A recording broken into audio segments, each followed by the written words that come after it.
what it's gonna be like. This is Joseph R. Wheeler III, the artist, the founder, and the president of the ONYXCON Foundation. Welcome, welcome all. Welcome, welcome all. What's happening? What's happening then? Yes, indeed. Let me get it right up in here. Okay. How y'all doing? How y'all doing? Hope this camera's nice and steady. The device I use to do this when I'm riding, sometimes if I don't have it just right, set up just right, I notice it'll vibrate against the dashboard of the car, and that creates sound issues later that I can't hear when I'm doing it. Can't stand that. So, I don't know. If y'all notice that while y'all aren't here with me, let me know, and I'll adjust it. But I think we're in good shape. I'm listening real hard. If I listen hard, I can kind of hear it, but I don't hear nothing. I think it's just right. So anyway, got some new content for y'all. Y'all know how I like to do when I go live with y'all. I tell y'all about it. I'm gonna give y'all the hype. I'm gonna give y'all the what it is, what it ain't, what it gonna be like. You know what I mean? So what it is, we just put up some new content. We did a reaction video, which we're gonna start doing a lot more of those for the part of our content that is relationship goals in the art life. If you're new to the channel, you should know this is a multi-niche channel. So you hear me talking about relationships now, I could be talking about fishing, shopping, traveling, sports, recent events. We like a one big newspaper, but it's always tied through the lens of the creative perspective, okay? It's gonna always have that artistic, eclectic, out the box, a little different, okay? Progressive, diverse energy about it. That's how we roll here, okay? That's what you can expect here.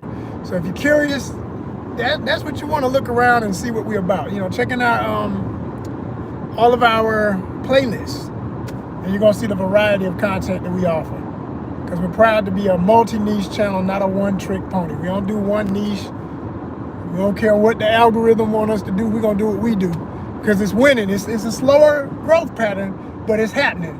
1,125, I'm about to say 1,000. That's how I feel about it. That's how I want it to be. But 1,125 of y'all agree with me, so I appreciate every last one of y'all. Y'all the reason for the season, as I always say. Everybody who is a subscriber, you are our monetization nation, and we appreciate y'all, for real though.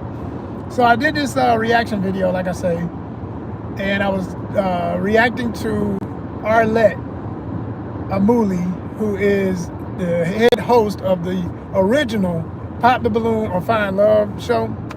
And she does these reunion shows where she'll bring the two guests back, guy and gal that matched, and talk to them about how it's been since they left the show. Did they find love? Are they still in love? Or did they really like each other?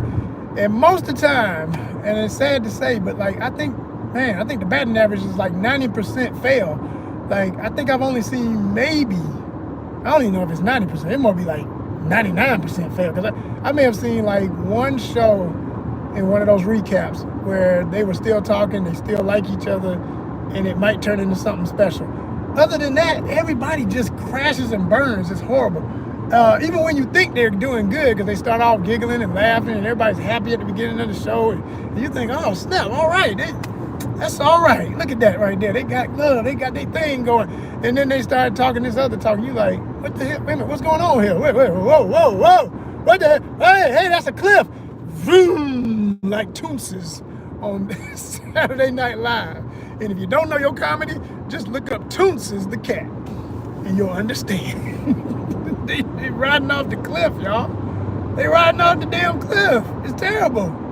So anyway, I did a reaction video to one of them in particular because I was most disappointed when I saw this one of all the ones I've seen, because the girl was a baddie. I mean, she was so beautiful, and bruh seemed like he had her easily into her, and he into her. I mean, she into him, and he into her, and nah. They didn't have it right. They didn't have it right. I ain't gonna break it down too deep. Just go watch it. I want you to see what I'm talking about, and you'll understand when you watch it. And not just watch our content here, but make sure you go over to her channel.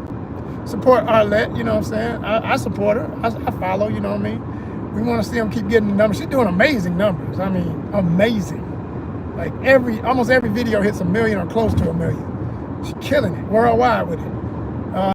hey, people love it. People love it. I say it all the time. I think one of the main reasons why she's having success is, even though it can get a little racy with the conversation, a little over the top every now and then, for the most part, she keeps the candor. Like her herself, she don't never curse or step outside of her character. She stays in character. Sometimes the guests get a little rowdy, but not really. They tuck themselves because they realize this ain't the place for that, and the host is making it established that like, we're not about that ratchet stuff. So save that for, if you want to be on one of them other dating shows. We're not doing that. So I like that. It keeps it where it ought to be, so that you can have some kind of intellectual conversation, and possibly, hopefully, in the speed dating format that the show is based on, know enough about the person to make a semi-wise decision in a split second. You know what I'm saying? Because you ain't got much time to work with. Even though the shows are kind of long, they average about like 45 guests, for options. And then you got the ladies, which would be like, if I remember, typically like 6 to 7, you know what I mean? Maybe even 8 sometimes. So it's a lot of options there. And then, people get choosy, and one person get with another person, and then somebody else wish they had gotten with them, and they play themselves, and they thinking, man, I should have got my balloon back and all that. And too late. It's over. On to the next. On to the next. But nah, like I break it down, my thoughts on some of that, and it's inspiring some new content too, in that regard, for my relationship goals and art life stuff. I plan to do some more with that, because it's so much that comes up that I'm just like, man, y'all feeding me so many good ideas for new stuff. Like I thought about doing this years ago, and I never got around to doing it. If you follow the channel, you know how much I do. So I'm always posting. I got some more flip throughs coming up for y'all. For those who are true fans of the channel, I only had to explain what that is. But for those who don't know, that's when I usually go into a store or whatever. Sometimes not a store. Sometimes I've already bought something and I'm just giving y'all a review of it, showing y'all the inside of a book, a comic, whatever. Showing you a toy, showing you a really cool object of whatever sort. It could be clothes, it could be shoes, it could be toys, it could be whatever. All kind of collectible stuff typically is what it is. And so I got a lot of those coming. A lot of those. I just got to edit them up, put them out. In the last few days, I flooded it. I mean, one day I posted like 10 in a day. So you got plenty to look at. Trust me, it's out there. Look at the shorts. So I went back to an idea I had, and it was going to be, with all of the talk in modern dating and all the stress that fellas are being put through by these delusional women. Not everybody, but for those who are. Some of these women are just completely delusional, right? About money, how money works, about how hard it is to get money, because money comes easily to some. Not all, but some women, especially if they got pretty privilege. Pretty privilege is a motherfucker. It is. It just is. It's real, y'all. It's real. It's real. All my realest women that I know, they agree with me. As soon as I say that, I'm talking about the ones who are like that. They know what they get because of how they look. They know how easy life is compared to other folk who don't look like them. They know. And then you got those who be in denial and want to play the game, act like, oh no, everybody can get it the same, and you just got to get out here and put on your bootstrap kind of conversation. It's like, man, wow. So we don't went from, if you want to talk about in the black community, we don't went from racist folk telling us we need to pull up our bootstraps when we never had a boot to pull up, to now some SOME again, because I don't never be talking about no hole. We ain't about that. We're going to speak specific of who the hit dog gonna holler, right? But to some of these women out here of our kind and other kind, because, I date everybody and I see everybody talking.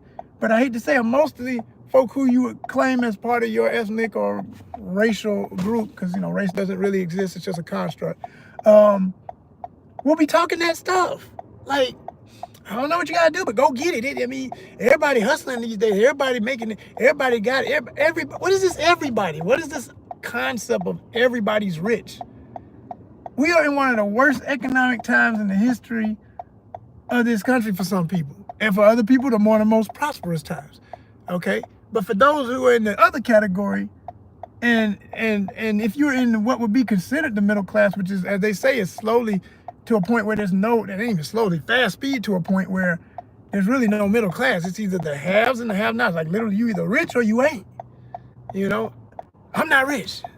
I know how to make it look good. I'm saying? I'm stylish. I know how to shop. I know how to get stuff that I like and create a certain look and everything as an artist, but I'm not. First of all, if I were rich, I wouldn't be spending my money a certain kind of way. I just wouldn't. You know what I mean? I could be a billionaire. And I honestly, you know, when I was younger, I used to say, you don't know what you would do when you get, the older you get and the bills and life and stuff that happens, and you start realizing how things are gonna happen and what you got to get prepared for. So when you're young, you don't really understand what that is, especially that health aspect. When you ain't never had nothing to come up unexpectedly, you can't relate. You don't think this never gonna happen to you if you're doing good, if you're generally healthy, you know, you're not overweight, you don't have any, you know, cardiac arrest at age 16 or something. You can't imagine. You can't imagine, you know? When you get in your you get past 35, especially you hit 40. You know, when I start talking to some of my friends and people, you know, they, depending on who you're talking to, they don't like to talk too much about health stuff. But when you start realizing most of your friends, they done had an IV in their arm and had to do a night in the hospital for something. And you're just like, God dang. I'm just thinking of fellas I know who, you know, you would never know it from the way they come across and how they look and how they stay there. Some of them work out and all that stuff. Don't matter. How you eating, how you treating yourself, how you treating yourself physically, mentally, spiritually, all that good stuff, right? Something can happen. But see, when you're young, you don't think so. So like I say, when you know that, you spend differently, you spend wisely, and you start thinking a little different about, yo, if I get some money, what I'm gonna do with it, how I'm gonna invest it, where I'm gonna invest it, you know, when I get my return on investment, what am I gonna do with it to really live my life to the fullest? Because that's all that matters. You start realizing that's really all that matters. The clock is always on, all this acting like time is forever, and, you know, I'm just gonna always get out here and just get it how I live it. I'm gonna make this money. Man, something happened, and whatever you call your 8 different ways of making money suddenly all turn to zero, and you got to start from scratch, because shit is real. Like, stuff can happen. That's just what it is. But when you humble yourself to the fact that something can happen, and that you know things are going on, you're less braggadocious about it. You just, you know, you're not scared to make a move. You get out here and you still do what you got to do. But you're more realistic about the reality of that, right? Versus those who pretend like it'll always be there. You know, I've had friends who had the cushy job and lost their corporate job, and they was ass out, ended up divorced, or damn near divorced. Maybe they hung on somehow. You know what I mean? I know people who were, man, I'll never forget a buddy off the top of my head, I'm gonna say this. I remember a buddy I met on set. And you know, I told y'all I'm in the film business. If you're not knowing, like I say, stick around. You'll love this channel. We talk about a lot of different stuff. And he's a legend in the biz in his own right. He ain't no name you would know, but you've seen him. You know what I'm saying? You saw him and didn't know you were looking at him because you thought you were looking at somebody else, because he's a photo double. You know, he's a double for a very, like one of the greatest of all time, legendary, the man, straight up the man, okay? He's got the same size, same build, same height. I'm not even gonna say who it is because that's not important, but you can feel the magnitude of what I'm getting at. I'm talking about an A-lister, right? And he told me a story about how when I met him, he was on a cane. And I'm like, bro, you younger than me, you way young. Like, what happened, man? And you know, we got cool enough where he would tell me, he said, man, bro, I had an unexpected doggone injury, and it kept plaguing me. At first I didn't take it seriously. I just kept doing what I always do. I'm working out hardcore because, man, you know, he one of these dudes, you know, he lifting cars and stuff, you know. He's like, but man, this thing happened to me, man, and now I'm on these, you know, these different pain reliever drugs and stuff, and I really need a surgery, and I gotta stay on them drugs until I get the surgery, and the surgery costs this, and this. I'm like, ooh. And he's like, but this is what I made last year, and I'm like, oh. And he's like, you know, he's breaking it down. I'm just like, all I'm doing is feeling the realism. And he's talking about how, you know, man, I know I got the realest wife in the world because she stayed with me. When everything hit the fan, she's still with me, and she's, you know, dime piece, all that, you know, everybody always talking about they want a dime, they want a 10. She's a freaking 10. He showed me, she's a gorgeous woman, straight up model, you know, all that, you know. Hey, man, she held me down, but she's still holding me down. I mean, we literally living off of most of her income. I said, boy, this is real talk. This ain't that on the internet talking, a real man got to always be the one and make sure you support. Yeah, that's a whole bunch of chest beating conversation. Ain't got nothing to do with situations. Yes, it's an ideal concept. Hell yeah, it's an ideal concept. Yes. Man provide, man be. This man didn't say he wanted to stop providing. This man didn't say, I'm giving up. he still was on set making a check just like I was. It was much lower than what he was used to. Okay, much lower than what he was used to. But he said, I'd rather be here doing this, networking, meeting people like you. I was like, respect, you know what I'm saying? Other people who I know are gonna be doing something and are ambitious like me, they're sitting at home moping and depressed. I can't fall into depression, man. I gotta stay out here and stay working. I said, that's what's up, brother. That's what's up. See, he understood. He understood the realness because he had been through some, but he said, man, my younger self would have never saw this. Cause man, he's like, man, I used to live that life. He was talking about, bro, I used to, man, just throw money like it wasn't nothing. I used to do this, I used to do that. I had all the women, had the cars. He told me, and you know, people always talk all this little lingo now that, you know, you got receipts. Oh, he had receipts. Hell, he was telling me about a fleet of cars he had. Yeah, he had to sell all his cars to survive, you know, to make sure he had some cushion money for the bills he had built up with a house and everything else. He broke it down to the necessities. Hey, gotta have a place to live. I'm used to a certain lifestyle. I may not be able to live all of it, but I'm gonna live some of it. We're gonna sell all this stuff, all this dead weight gotta go. I'm gonna keep some, what I can. And I'll never get one time we were leaving set, he gave me a ride. He still had a, you know, a not too old, really nice luxury X SUV. You know, he told me that used to be one of his work vehicles when he used to do private security and stuff like that. But bottom line I'm getting at is, shout out to the homie too. If, you know, I doubt he would ever see this, but if he were to see this, you see how I'm being very covert, man. I ain't dropping no names or nothing. I'm just sharing the most important details to make the biggest point.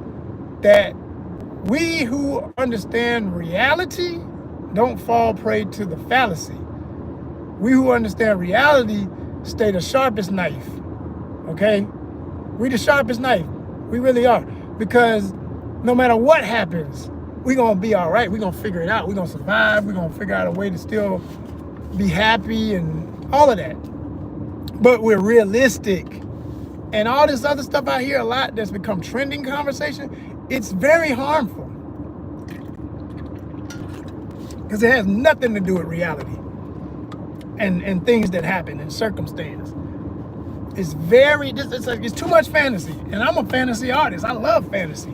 I'm talking about when fantasy gets to the point where like, yo, you can't separate fantasy from reality. You really think it ought to be easy. Everything's so cool and, you know, you get a little money and you start thinking you got some God status or something just because you can pay all your bills and buy a bunch of frivolous stuff when you want to.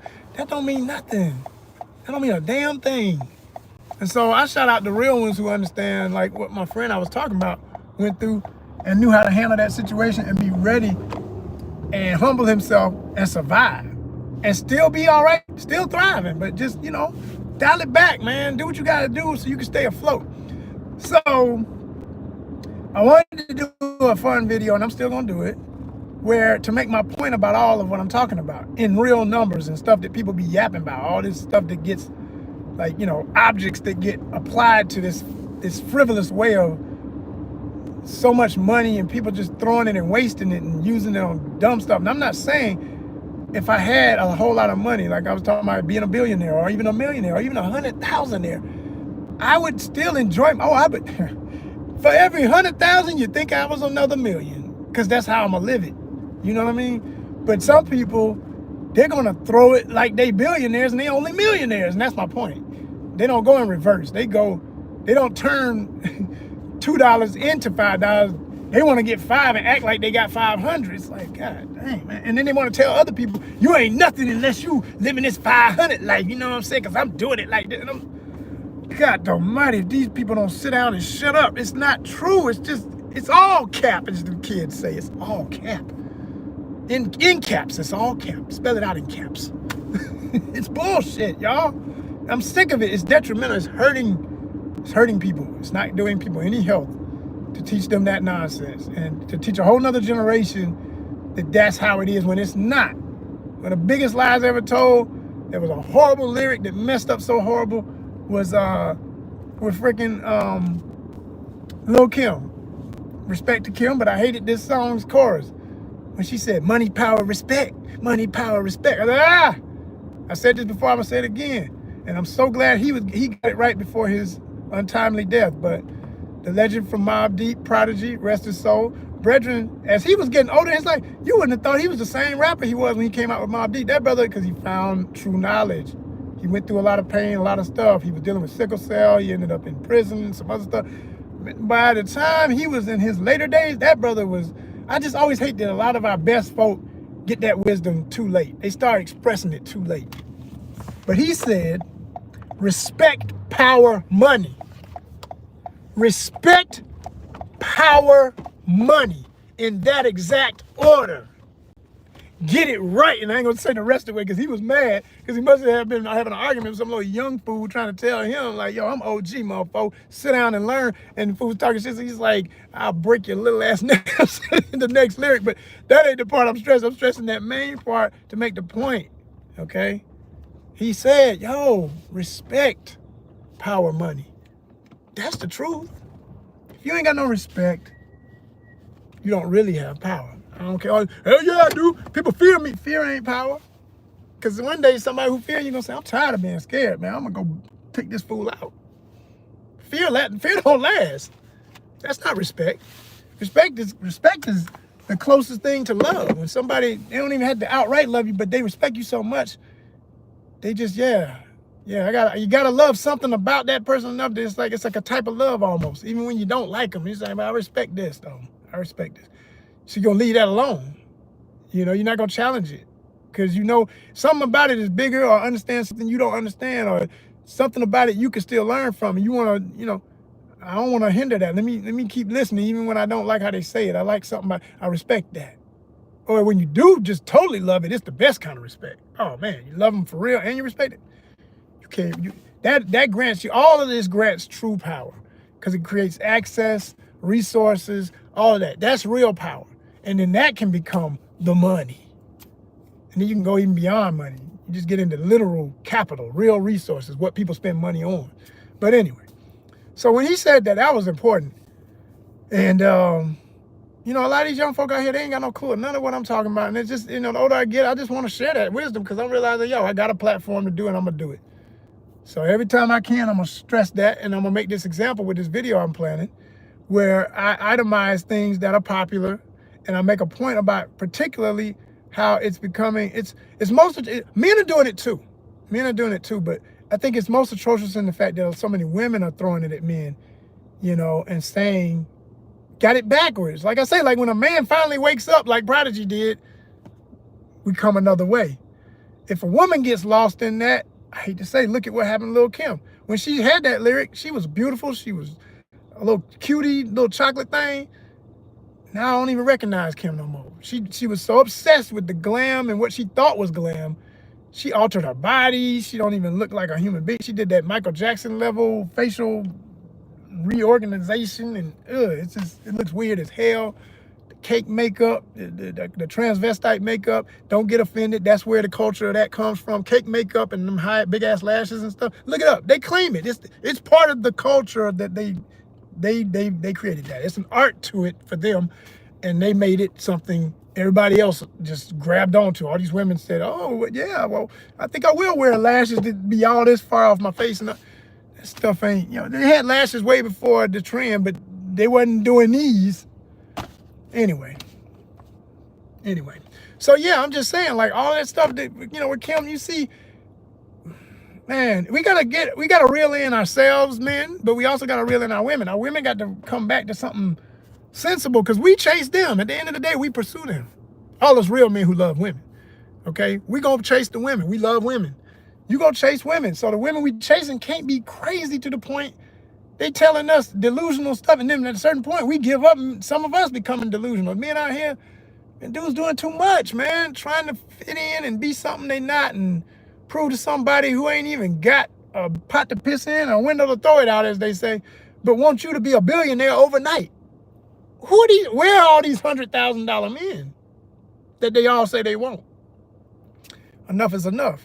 So I'm gonna make this video to make my joke about, okay, so here I'm gonna itemize things that women typically say they want in objects, in things, not real research. We're gonna get a little bit into real research. We might get into houses and land and all that too. But we're gonna do it based on what you hear them always say.